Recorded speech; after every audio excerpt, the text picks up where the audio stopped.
চলো যারা ডায়েট করছো স্পেশালি তাদের জন্য তো এই রেসিপিটাও। এছাড়া এই গরমে একটা এমন রেসিপি নিয়ে চলে এসেছি যে রেসিপিটা কিন্তু সবার কাজে লাগবে। প্রতিদিন সন্ধ্যাবেলায় কিছু না কিছু তো খাওয়ার মুড হয়ই হয়। বাইরে গিয়ে সিঙ্গারা বা চপ খাচ্ছে, এরকম ভাবে সয়াবিনের কাটলেট বানাও, তা বাড়িতে যা যা সবজি থাকবে সবকিছু দিয়ে। তার জন্য কিন্তু লাগবে সয়াবিন। এই সয়াবিনগুলো কিন্তু আমি খুব ভালো করে সেদ্ধ করে নিয়েছি, আর দেখছো কি দারুণ স্পঞ্জের মতো একদম সেদ্ধ হয়ে গেছে। নিয়ে নিয়েছি গাজর গ্রেট করে রেখেছি, ক্যাপসিকাম, পেঁয়াজ, টমেটো, আর নিয়েছি বাঁধাকপি আর অল্প আদা রসুনের পেস্ট। সবার ফার্স্টে কিন্তু সয়াবিনগুলোকে মিক্সির মধ্যে নিয়ে নিচ্ছি। এই সয়াবিনগুলো খুব ভালো করে মিক্সির মধ্যে নিয়ে একটা টুসকি মেরে আমি কিন্তু এটার একটা খুব ভালো রকম পেস্ট তৈরি করে নেবো। আর এই দেখো একটা টুসকি মেরে কিন্তু আমি পেস্টটাও তৈরি করে নিয়েছি। আর দেখছো পেস্টটা কি দারুণ হয়ে গেছে। তো চলো এবার কি করি, পুরো ভিডিওটা খুব ভালো করে আইস টু আইস দেখে নাও। তো সবার ফার্স্টে খুব ভালো করে আমি সয়াবিনটাকে যেটা পেস্ট করে নিয়েছি সেটা বের করে নিলাম।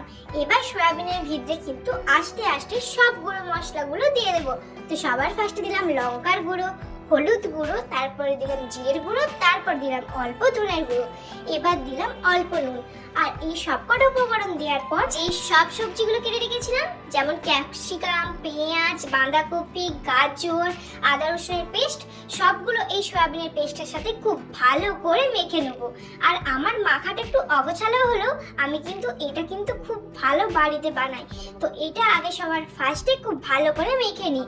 আর মাখার পর যেটা কিন্তু দিতে হবে এটা কিন্তু খুব ইম্পর্টেন্ট, এটা হলো বেসন।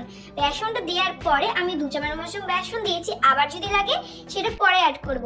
তো বেসনটা দেওয়ার পর অল্প জল দিয়ে এই পেস্টটা কিন্তু খুব ভালো মাখো মাখো টাইপের তৈরি করে নিতে হবে। আর তোমরা কিন্তু বেসনের বদলে তোমরা চালের গুঁড়িও ইউজ করতে পারো। আমার কাছে চালের গুঁড়ি ছিল না, তাই বেসন দিয়েছি। আর এটা খেতে এত টেস্টি হয়, আর কম তেলে রান্না করার পর এত ভালো লাগে না খেতে।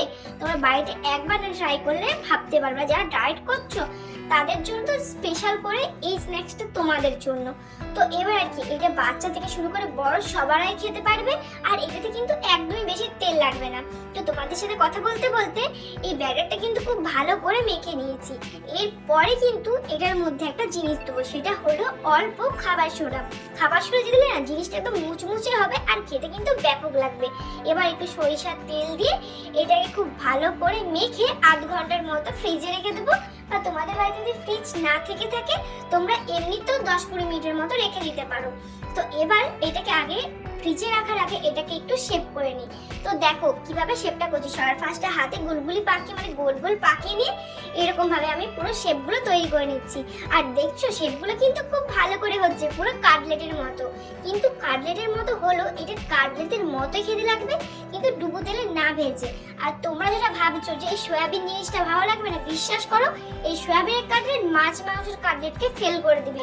শুধু সবচেয়ে সব রকম সবজি, সয়াবিন আর আমি যে যে উপকরণগুলো দিলাম সেই উপকরণগুলো দিও, এটা তো সবার বাড়িতেই থাকে। তো তোমাদের সাথে কথা বলতে বলতে আমার কিন্তু 3টে কাটলেটের শেপ তৈরি হয়ে গেছে। আর এটার থেকে আমার 7টা কাটলেট হয়েছিল। আর সত্যি কথা বলতে কাটলেটটা তৈরি করার পর আমার মা এই কাটলেটটা খেতে সব থেকে বেশি ভালো লাগে, কারণ আমার মা বেশি তেল মশলা খাবার খেতে ভালোবাসে না। আর এই কাটলেটটা কিন্তু আমার মায়ের স্পেশালি প্রচুর ভালো লাগে। মা ভাত দিয়েও এই কাটলেটটা খায়, ভাত ডাল আর মুচমুচে করে কাটলেটটা ভেজে দিলে মায়ের কিছু লাগেই না। তো তোমাদের সাথে কথা বলতে বলতে আমার প্রায় সব কাটলেটগুলো শেপ দেওয়া হয়ে গেছে। এবার না এই কাটলেটগুলো শেপ দেওয়ার পর 1/2 ঘন্টা ফ্রিজে রেখে দেবো। এবার তোমাদেরকে বলি ফ্রিজে রাখলে কি হয় না, এটা একটু জমাট বেঁধে যায়। আর জমাট বাঁধার জন্য তেলে যখন খুব ভালো করে তোমরা দিবে না, এপিট ওপিট ভাজবে, কাটলেটটা ভেঙে যাবে না। মেনলি এই কারণের জন্যই কাটলেটগুলো তৈরি করার পর এটাকে একটু রেস্টে রেখে দেওয়া হয়। আর আমি এই কাটলেটগুলো তৈরি করে 1/2 ঘন্টা রেস্টে রেখে দিয়েছিলাম। আর 1/2 ঘন্টা পর দেখতে পাচ্ছ একদম কিন্তু মানে কাটলেটগুলো খুব ভালো করে জমাট বেঁধে গেছে। আর কাটলেটটা কিন্তু দেখতেও খুব ভালো লাগছে। তো আমি থাম্বনেলের জন্য খুব ভালো করে কাটলেটটা সাজিয়ে ছবি তুলে নিলাম। আর এবার কিন্তু এগুলোকে ভাজার পালা। আর আমি না একটা জিনিস দেখেছি, অনেক অনেক রান্নাঘরে কত কত ভিউজ হয়, কিন্তু তোমরা সব আমাদের ভিডিও দেখোই না। কিন্তু আমরা কিন্তু কম উপকরণ দিয়ে কম তেলে বাড়িতে অনেক ভালো ভালো জিনিস বানাই। হয়তো তোমরা যেটা বানাতে জানো সেটা আমি জানি না, বা আমি যেটা বানাতে জানি সেটা তোমরা বানাতে জানো না।